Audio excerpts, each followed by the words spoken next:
Hey guys, it is finally time for me to do a demo of this new Mesa Mark V mini head that I got. It's the Mark V 25 actually, and it's awesome. I don't really have a lot of negative things to say about this amp. I mean, it really just is an amazing, amazing amp.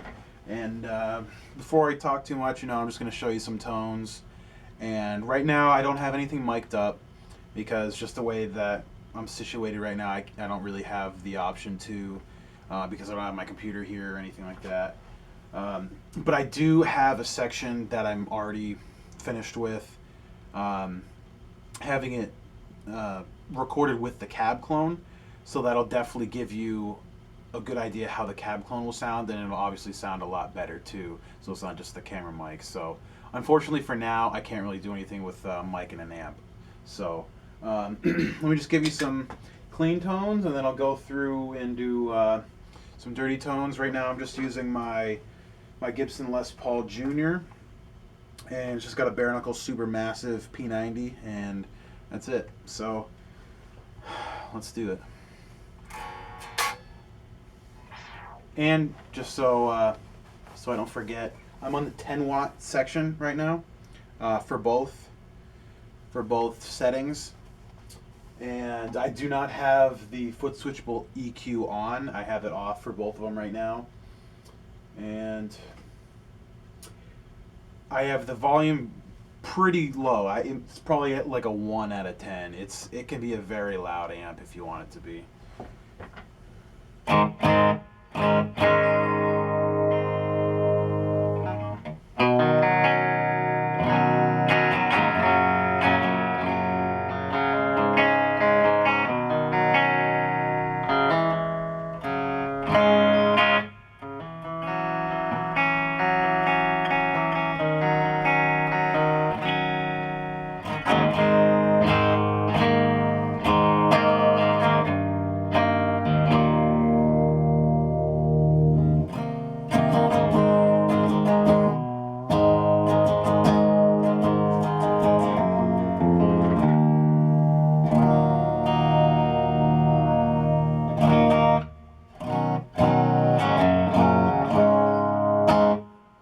Alright, so that's on the clean setting of channel 1 right now. I'm going to move it up to the fat setting.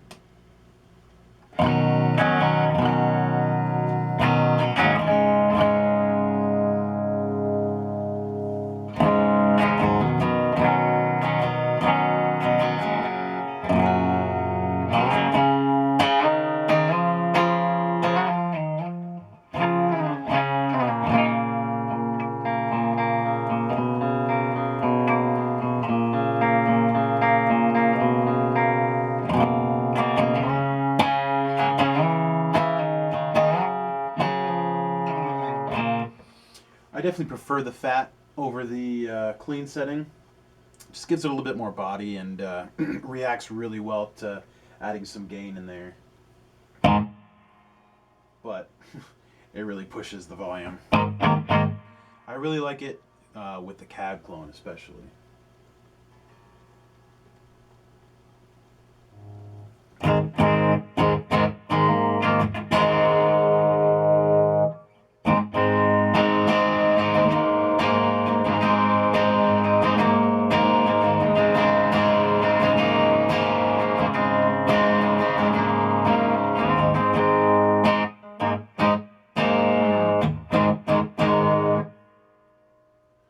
And if clean's not really your thing, you could always do the crunch setting on channel 1. So if you're the type of player that really likes having like a super heavy channel, or just like a lead channel and then like a rhythm channel but still kind of heavy, kind of like a PV5150 type of style, where like the channel 1 can still get really, really heavy.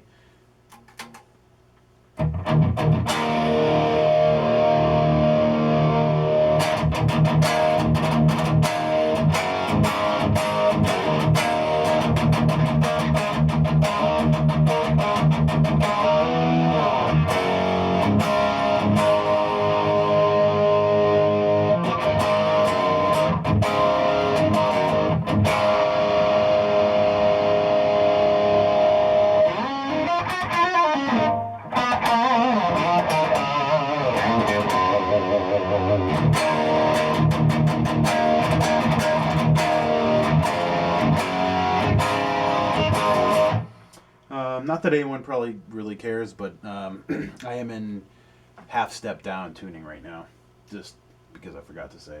Another thing that's really cool about channel 1 that channel 2 doesn't have is on the mid section from 0 to noon, it works like a normal mid control, but once you get past noon, it acts like a boost, which is really cool. Kind of like a tube screamer type of thing, because a tube screamer is like a mid boost kind of thing. So let me go down on that real quick. That sounded terrible, I'm sorry.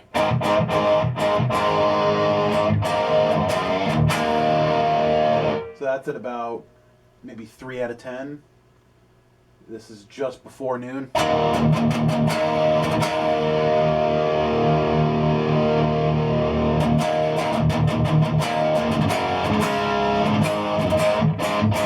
that's at about, I don't know, maybe 8 out of 10. And, it definitely gave it more mids, but it kind of pushes it just like a little bit, which is really cool. And it's pretty neat with the not like super heavy channel or sections of the first channel. So it's a good way to get a little bit more breakup too.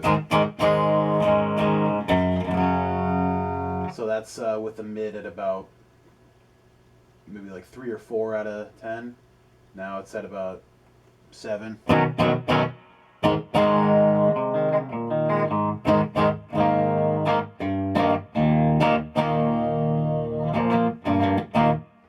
So it's a pretty cool feature. I know some people might not really do much with it. Some people will probably really like it. And I guess we'll go over to channel 2 right now. And we'll start on the Mark II C+ setting, which is the first setting. I have the gain at about 3.5 maybe out of 10.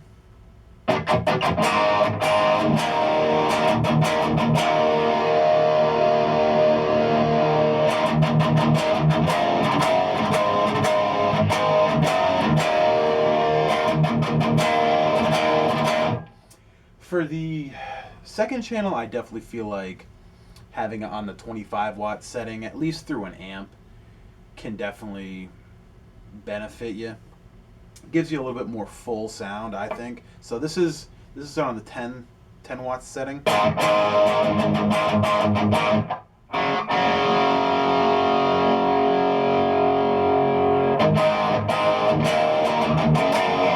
And this will be the 25 watt setting.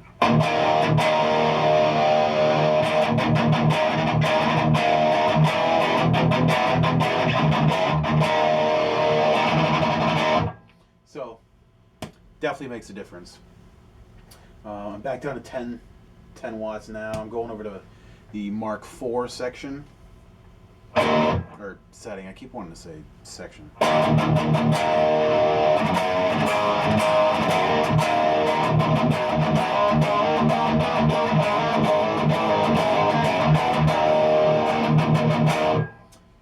That's a 10 watts. I still have the gain pretty low, so let's crank that up a little bit.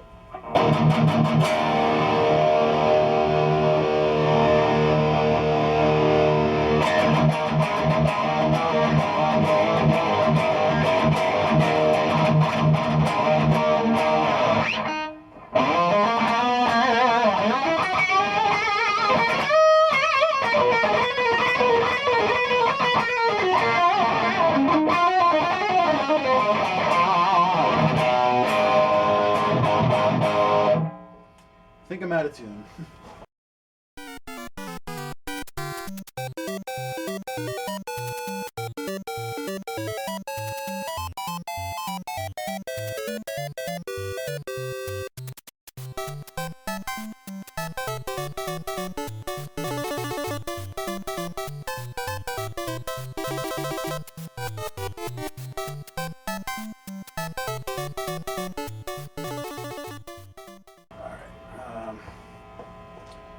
Let's see. So yeah, let's turn the gain down a little bit and the master down a little bit, and let's go up to the 25 watt section.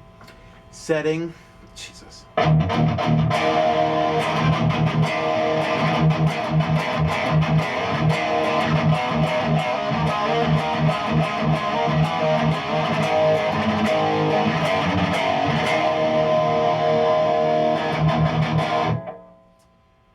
As you can see, it's definitely got a bit more girth to it. Obviously, it's got more volume when switching to the 25 watts, but definitely a little bit more fullness to it. And that's with the gain back down, so let's crank that back up a little bit. You know, let's even go to drop real quick.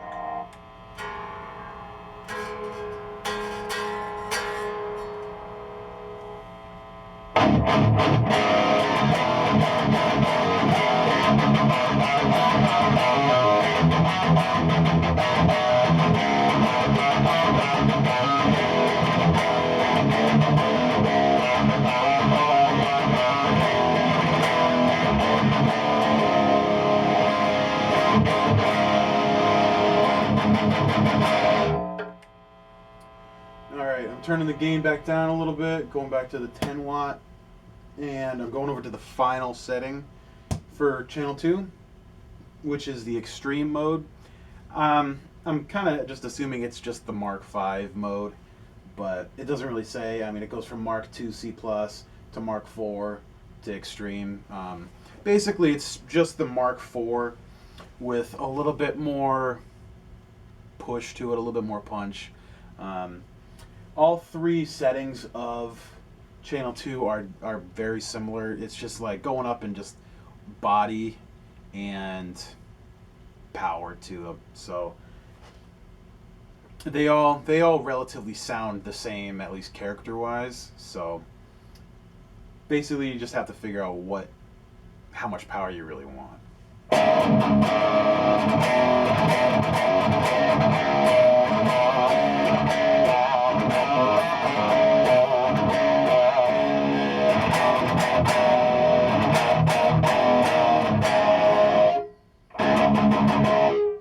Up to the 25 watts.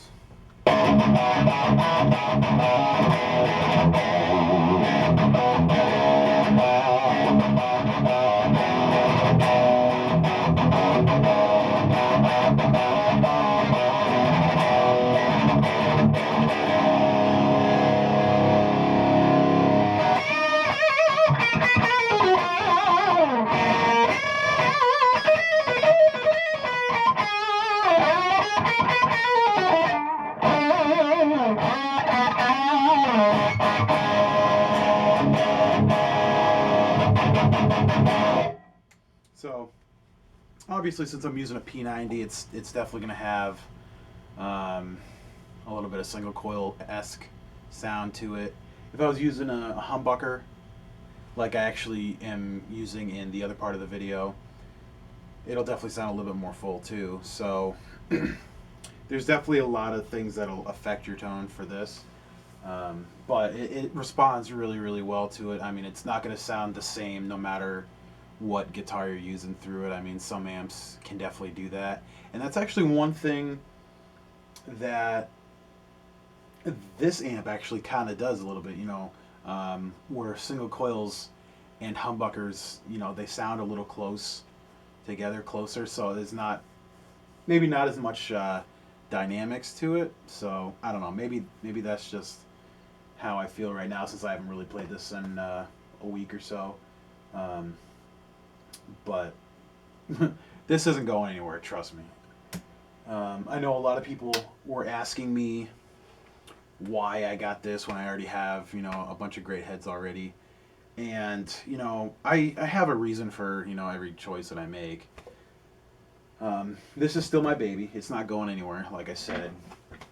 But I've been wanting to try something from the Mark series for a long time, and I really didn't want to spend over $2,000 for, you know, the full-size head. And when this came out, you know, it just pretty much solved all my problems, pretty much. And You know, it's got the built-in cab clone, which is something I was thinking about getting anyway. And I mean, that pretty much sealed the deal, just because I'm always looking for a good recorded sound, and it's really a pain in the ass. Um, Trying to get a good mic sound sometimes. I mean, sometimes it works, sometimes it just doesn't really cooperate. So that was a big reason why I got this. Um, you know, it's got 6 different settings to it, which is awesome.